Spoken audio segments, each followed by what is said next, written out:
1400 वर्ष ज्याला आयुष्य आहे असा एक महात्मा कडक कर 1400 वर्ष 1400 वर्षाचं आयुष्य मुनिश्री चांगदेव, योगी चांगदेव, ऋषी चांगदेव, सिद्ध चांगदेव 1400 वर्षाचं आयुष्य. नाव ऐकिलं बेस नकोय, नाव ऐकिलं. आणि चांगदेव आळंदीकडे निघाले. सकाळी इंद्रायणीचं स्नान आटपलं आळंदीतल्या मालकांचं. निवृत्तीदादांचं, निवृत्तीनाथांचं, सोपान देवांचं, आदिशक्ती मुक्ताई साहेबांचं. काय परिस्थिती असेल, नाश्त्याला असेल का काही. ज्यांच्या नावावर आपण कोटी लोक जगतो त्यांना आंघोळ केल्यावर नाश्ता नव्हता. स्नान केलं, विधी आटपला, पवित्र इंद्रायणीचं ओंजळभर पाणी पिलं. एका व्यक्तीचं पडकं घर आहे. त्या घराची भिंत बऱ्यापैकी पडलेली होती. 1.25 हात भिंत उंच होती. त्या भिंतीवर भास्कराचे किरण घेत असं म्हणण्यापेक्षा महाराज या चौघांचं तेज सूर्य घेत असेल. सूर्याचा प्रकाश घेत नसतील आळंदीतले मालक, सूर्याचा प्रकाश घेत नसतील निवृत्तीदेव दादा, सूर्याचा प्रकाश घेत नसतील सोपानदेव, सूर्याचा प्रकाश घेत नसतील मुक्ताई साहेब. महाराज या चौघांचा प्रकाश सूर्याला भेटत असेल. इतकं तेज होत. आणि त्या भिंतीवर बसलेत. कोणीतरी निरोप दिला, आपल्या भेटी करता चांगदेव येतात. महाराज चांगदेवांचा एक भक्तीतला पुरुषार्थ होता. चांगदेव वाघावर बसत होते, वाघावर. आता जरी एखाद्यानं एखादी गाडी घेतली टपराची, मला वाटते ते नालायकपणाचा कळस असेल. कारण आपल्या परंपरेतले लोक वाघावर बसत होते, तू टपराच्या गाडीत बसला आणि काय इतकं सांगायला सुंबळ्या, काय इतकं सांगायला. महाराज रामायणात प्रसंग आहे. आपली सगळी महाराज विमानात बसत होती, टपराच्या नाही, टपराच्या नाही. हे राकेल पेट्रोल डिझेलवर चलते त्या विमानावर नाही, पुष्पक विमानावर.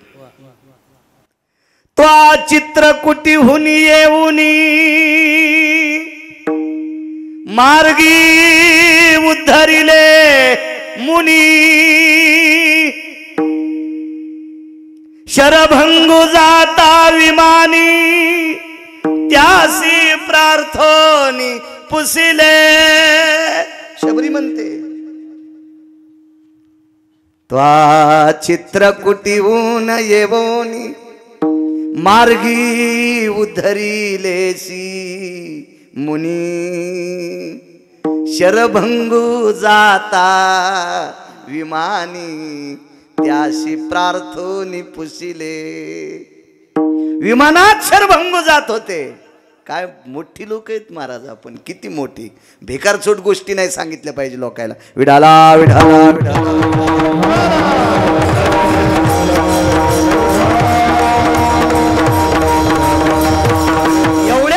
संप्रदायातले आपण, एवढ्या मोठ्या श्रीमंत संप्रदायातले. काय महाराज पुरुषार्थ. वाघावर पाटील बसून आलेत, वाघावर. चाबूक घेतलाय सर्पाचा निवगेकर, सापाचा चाबूक घेतलाय, सापाचा, वाघावर बसून. ज्ञानोबा आहे माऊली, तुमच्या भेटी करता चांगदेव वाघावर बसून येतात. निवृत्तीनाथांकडे बघितलं. सोपान देवांना आपण काका म्हणायचं नाही. आणि निवृत्तीनाथांना आपण दादा म्हणायचं नाही, ज्ञानोबराय दादा म्हणत होते. आपले दादा कसे होतील? आपल्यासाठी ते नाथ आहेत.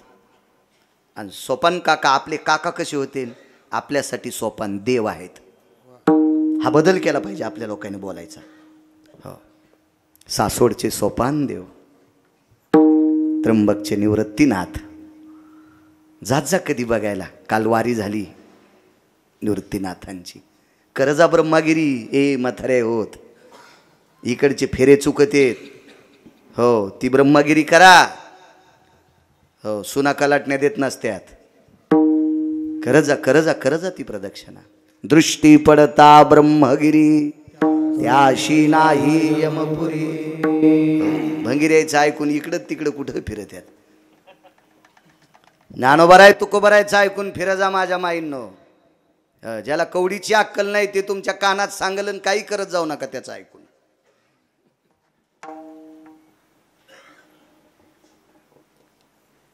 निवृत्तीनाथांकडे बघितलं,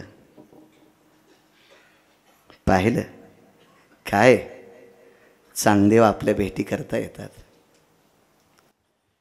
एवढा मोठा योगी आपल्या भेटी करता येतात. काय त्यांचा महिमा सांगतोय. आपण त्यांच्या स्वागताकरता जायला पाहिजे. मुक्ताई साहेब म्हणतात, ज्ञानदादा, वाघावर बसून येणाऱ्या चांगदेवाच्या स्वागताकरता आपण जायचं तरी कोण्या वाहनात? आपल्याला घोडं कोण देणार आहे? चिबुकल्या मुक्ताई साहेबाकडे पाहिलं आणि आळंदीतल्या मालकानं भिंतीला चोंभाळलं. मातीची दगडाची भिंत होती, तिला चोंभाळलं. एक जणांनी मला विचारलं, महाराज भिंत चालत असती का? नाही चालत. वाक्य त्याचंही खरं आहे. भिंत चालत नाही, भिंत निर्जीव आहे. ती चालल कशी? मग चलली कशी? त्याचं कारण आहे का? हेव्हा चारवाक नावाची व्यक्ती आपल्याच जन्माला येते, आपल्या सोबत राहती, आपल्या सारखे कपडे घालती आणि आपले वाभाडे काढती. या भाडव्यांना चारवाक म्हणत असतात. यांना समर्पक उत्तर देण्यासाठी आपल्याकडे त्या पात्रतेचा अभ्यास असला पाहिजे. भिंत ही निर्जीव आहे, चालत नसती. कोण म्हणतंय चालती? मग ज्ञानोबारायांनी चालली कशी? अरे ते चालवणारा कोण होता तुला माहित आहे का? तू कशाला इतकं डोकं लावतो? ऐका, त्या भिंतीला चोंभाळलं, कुरवाळलं तिला. मातीची आणि दगडाची भिंत होती. त्या भिंतीला कोणाचा हात लागलाय? माऊली महावैष्णव ज्ञानोबारायांचा. महाराज ज्ञानाचं जिथं टोक संपत आहे का, आणि ते टोक संपल्याच्या नंतर जिथून सुरू होते ते ज्ञानोबाराय. ज्ञानाचा सागर सखा माझा ज्ञानेश्वर. काय काय महाराज, साधकांचे मायबाप. हो, योगी मुनी जपी तपी सिद्ध अनुरागी, जिथं सगळे करतलेत ते ज्ञानोबाराय. आणि तो हात एका भिंतीवर फिरतोय.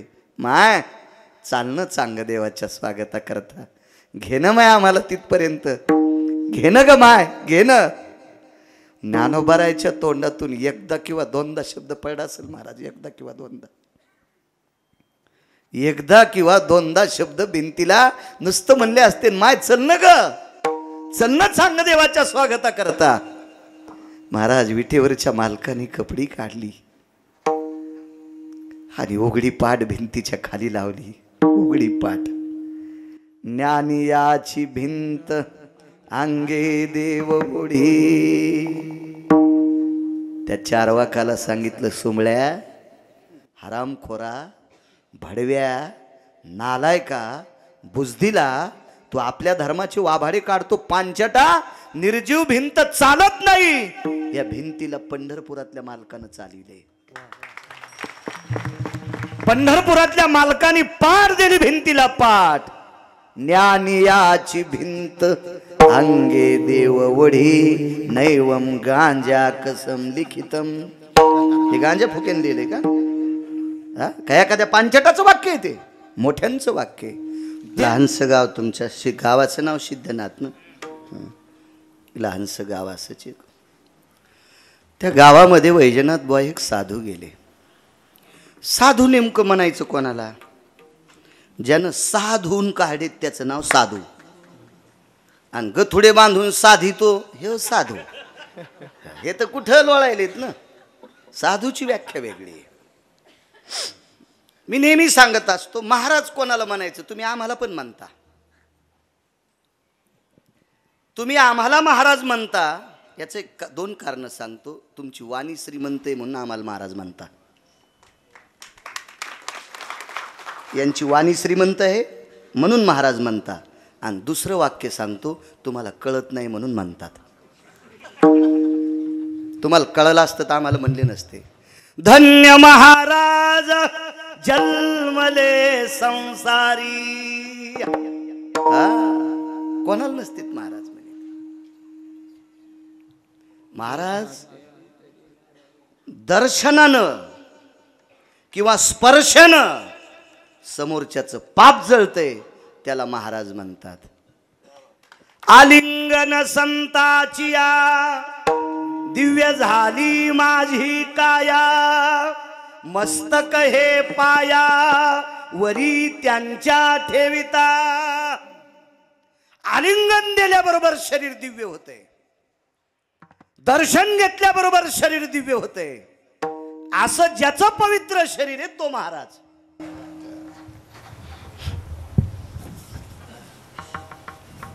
आपण भावात भाऊ ठुले नाही.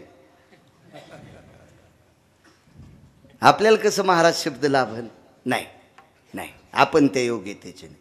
मला तरी मळमळ होते कोणी महाराज म्हणल्यावर. फार काही झालं तर शिक्षक मुलांना शिकवतो.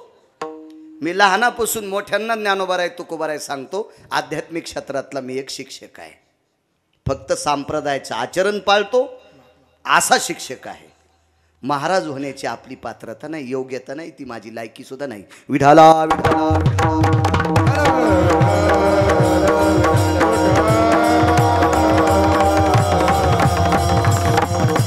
एक महाराज आले त्या गावात. कोणाला महाराज म्हणतात आहे का पुढं? आपण गळालेल्या बैलावर जरी बसलो तर त्याला चल म्हणलं तर चलन का? तेव जित्ता बैल जित्ता. आपल्या वजनान ते खाली बसन ना गुरुजी. ज्ञानोबाराय जड भिंतीवर बसले तरी पंढरपुरातल्या मालकानं ओळडी महाराज येते. कारण पंढरपुरातला मालक जर कोणाला भेट असेल तर या संतांना भेटोय. देव ज्यांना भेटोय ते किती मोठे, काय त्यांचा महिमा. असे एक महाराज एका गावात आले. चांगला भक्त होता, सात्विक होता, सदाचारी होता, पुण्यशील होता, भक्त होता. आपलं काय चुकतंय माहितीये का? काही काही लोकांचं, जो आपल्याला जास्त पाया पडून पैसे देतो तो आपला भक्त होतो. नाही, तो वारकरी असला तरच आपला भक्त. कारण आपल्याला पैसे दिल्यावर जर तो आपला भक्त झाला असता तर बऱ्याच लोकांना 150 एकर तमाशासाठी पण फुकल्या. गुंठा ठोली नाही पोरायला, गुंठा नुसत्या त्या बारकाल्या घुंगरायसाठी. त्याचा आवाज गोड असतो म्हण असं लोक म्हणते. मी काय ऐकलं नाही. म्हणजे 150 एकर फुकल्या म्हणजे त्याचा आवाज त्याच्या कानाला किती गोड लागत असेल. असं नसते. आपल्याला एखाद्या कोट्याधीशानं बोलिलं म्हणजे तो भक्त आहे असं नाही. तो वारकरी संप्रदायाशी संलग्न असला पाहिजे तर तो भक्त. आता काय त्याचं एखाद्या वेळेस ते साचलेलं पाणी आहे नाही उडवावं तर ते खराब होतंय, त्याच्यावर शेवाळ येते, फेदरी येते म्हणून त्यानं टोपल्यानं आपल्या अंगावर शिकवलं. असं नाही, याला नाहीच ते भक्त म्हणत. एका निष्ठावंत भक्ताकडं ते महात्मा गेले. साधं घर होतं. आणि महाराज भक्ताच्या बाबतीत श्रीमंतीचा विषय नाही, हल्ली तो भाव आहे. महाराज लयच भारीची गाडी हो. महाराज 1 कोटीच्या गाडीत बसते. अरे नाचणाऱ्या लोकायला 1.5 कोटीच्या गाड्या आहेत. नाचणाऱ्या. आणि महाराज मोठ्या गाडीत बसून आला म्हणजे काय नवलाची गोष्ट आहे. महाराजाचं आचरण किती शुद्ध आहे महाराज याच्यावर मोठा असतोय. महाराजाकडे पैसे किती आहेत, महाराज किती मोठ्या गाडीत बसून आले हे सांगूच नको. महाराजाची दृष्टी किती गोड आहे. त्याच्या बापानं जिच्यासोबत लग्न लावून दिलंय ती जर स्त्री सोडून दिली तर जगात जी स्त्री भेटन तिला माय म्हणावा, असा जर कोणी महाराज असेल तो भारतात एक नंबरचा असेल. पराविया नारी रखुमाई समान, मानिलिया धन काय वेचे. परस्त्रीला जर आई म्हणलं तर आपली संपत्ती जळती का? मानिलिया धन काय वेचे. आणि काय मानायचंय? पराविया नारी रखुमाई समान. विटेवरच्या आई सारखं मानणं, असं जर मानलं तर तू बंगला जळल का? याला म्हणायचं महाराज. महाराज या शब्दाची व्याख्या एक आगळं वेगळं मेमरी कार्ड घ्यावं लागतंय. ते बाजारात भेटत नाही. ते आपल्या कर्तृत्वानं निर्माण करायचं असतंय. आणि ते कार्ड ज्याच्या हृदयात आहे त्याला महाराज म्हणते. असे 7-8 कार्ड, त्याच्यापैकी 1 नंबरचं कार्ड आहे सर्वाभूती दया, साधू म्हणावे ऐशिया. असा महात्मा एका तुमच्या सिद्धनाथ गावासारखं खेड, आणि त्या खेडेगावात आता तुम्ही नांदेडमध्येच जमा झालात, तुम्हाला खेड कसं म्हणता येईल? मोठा वाडा, पोकळवा, सणवारा जाई भासा भासा, तुम्हाला कसं लहान म्हणता येईल? मोठी लोक झाले तुम्ही आता. एक लहानसं खेड, त्या खेड्यात महाराज गेले. साधा भक्त आहे, कौलाचं घर आहे छपराचं. महाराजांनी जेवण केलं, बाज होती, त्या बाजेवर घोंगडी टाकली आणि महाराज त्या बाजेवर बसले. यजमानाला ज्याच्या घरी जेवले त्या भक्ताकडं त्याला गप्पा करीत करीत करीत रात्रीचे 11 वाजले. काय त्यांचा महिमा सांगतोय. आणि 11 वाजता पाऊस सुरू झाला. महाराज काय परिस्थिती त्या भक्ताची.